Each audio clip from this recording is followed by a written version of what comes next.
niyo pwedeng ibato sa akin na dahil ano bang suot mo. Hindi yan ever dahil sa piece of clothing. So, simula nang naranasan ko ma-objectify at ma-sexual harass online and sa personal or sa totoong buhay, parang doon ko mas nahulma yung pagiging woman. Doon nagsimula ang lahat.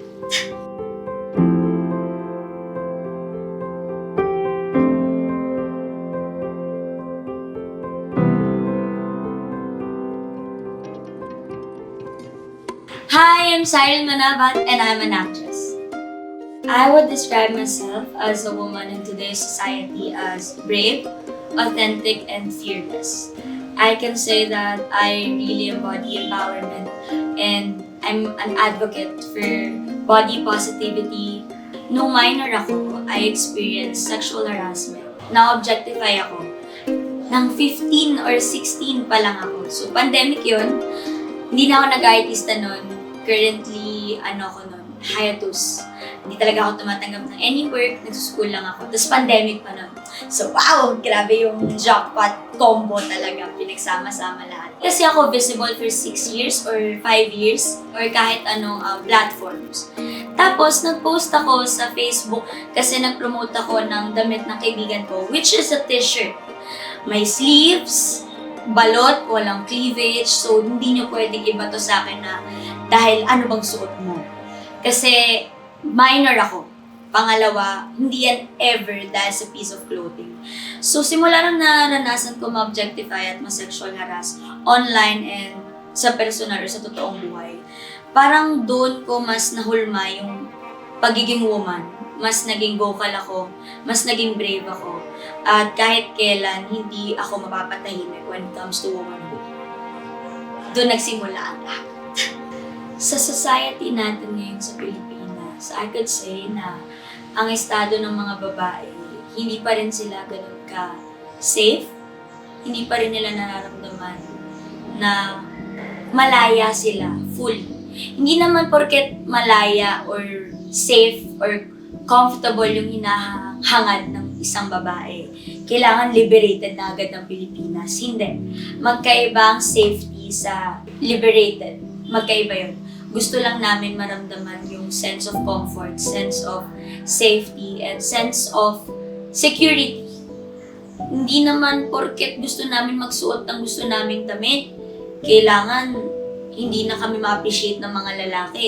Kailangan wala nang lalaking titingin sa amin or kailangan wala nang titingin sa katawan namin at all. Kailangan maintindihan ng society ngayon ng Pilipinas na women, and not just women, each and every gender dress because of their feelings, because of their expression. It's never about the people na titingin sa amin. It's how we would look sa sarili naming katawan.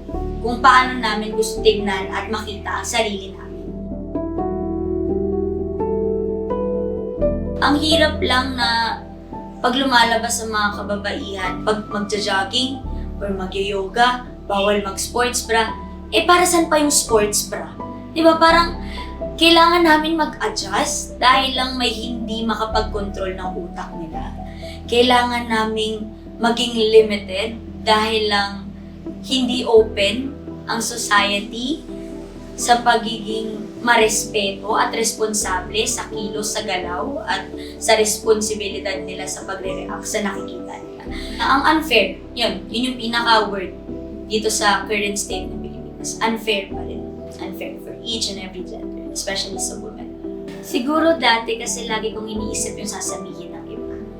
Dati lagi kong nararamdaman na reserve lang dapat ako, pasado ako sa standard ng mga tao.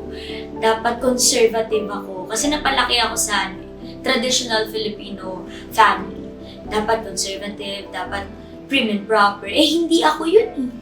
Hindi ko siya personality. So in a way, naging strength ko siya. Kasi because of my voice, because of my stand, because of my decisions, and how I stand to it, naging voice ako ng mga taong voiceless, ng mga babaeng hindi kayang ipaglaban kung ano yung gusto nila sa buhay. Yung dating weakness ko na pagiging people pleaser, pagiging masyadong conscious at masyadong worried sa sasabihin ng iba, ngayon strength ko na siya. Tinurn ko siya into something na advocacy. This is how I would present myself. Kahit anong sasabihin nyo, kaya ko kayong sagutin in a polite way, in an educating or awareness na hindi siya nagmumukhang trying hard, hindi siya nagmumukhang bragging, hindi rin siya magmumukhang mayabang, matapang lang. Sa lahat ng na-experience ko, masasabi ko na ang sagot sa tanong na what makes a woman is control. Parang sa pottery lang.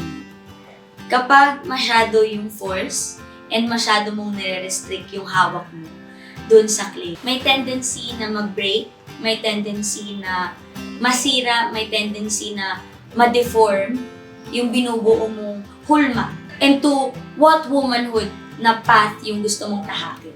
At kapag naman masyadong loose yung pag-control mo dun sa pottery or dun sa clay na hinahawakan mo, pag hindi mo siya hinawakan with the right and proper control, hindi siya tatayo. Hindi mo siya mahuhulma into the shape and into the vision na pinaplano mo noon pa. Hindi mo ma-achieve yung womanhood na yun kasi wala eh. Ang loose masyado, hinahayaan mo lang siya. Walang panghahawakan. Pero kapag hinayaan mo siyang maging free sa pag-control at sa pag-mold, eventually you will make a woman. And masishape mo at mahuhulma mo kung anong gusto mong pagkababae ang meron.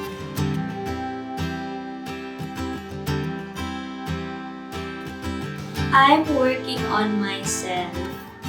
Ngayon, mas nagpo-focus ako sa discipline. Mas nagpo-focus ako sa habits, and routine.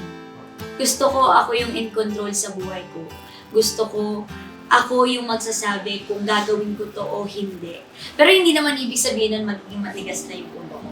Gusto ko lang na hindi ako magpapatalo sa sitwasyon.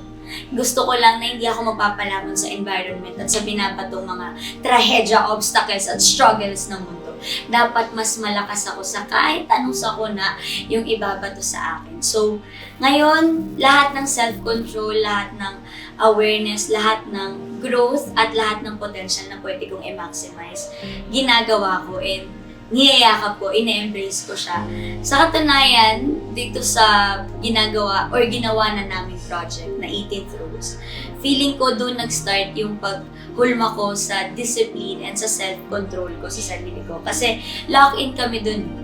Doon ko nakita kung gaano kalaki yung mundo. Doon ko nakita na yung maliliit na mga obstacle, yung mga maliliit na hardships, ang laki-laki ng mundo para mag-dwell ako doon. Ako yung may hawak ng desisyon ko sa buhay. Ako yung may hawak sa kung saan ko gusto papuntahin yung buhay ko, yung tinatahak ko. Parang sa pottery, kung anong shape yung gusto kong ihulma, ako lang rin yung gagawa nun kasi ako yung nakakita eh. Hindi ko naman pwedeng idikta yun. So lahat na nangyayari sa buhay ko, lahat-lahat ng show, lahat ng project, and etong 18th Rose na malapit nang lumabas, lahat yan, lahat ng magiging resulta niyan, ako ang may hawak. At ako yung nag-build ulit nito kahit na masira siya ng paulit-ulit. Ang message ko sa lahat ng women, sa lahat ng klase ng women, what makes a woman is you. Nasa sayo yan. Kung paano, kung sino, kung anong klase ng pagkababae ang gusto mo. Nasa sayo lang. Walang pwedeng kumuha nun sa'yo. Walang pwedeng magdikta at walang pwedeng mag-utos at maglimita sa'yo kung paano mo gusto panindigan ang pagkababae mo. At maraming mga babae na nandito ang sumusuporta at nakaalalay sa likod. Sama-sama natin huhulmahin ang womanhood ng magkaka-kapigdisip.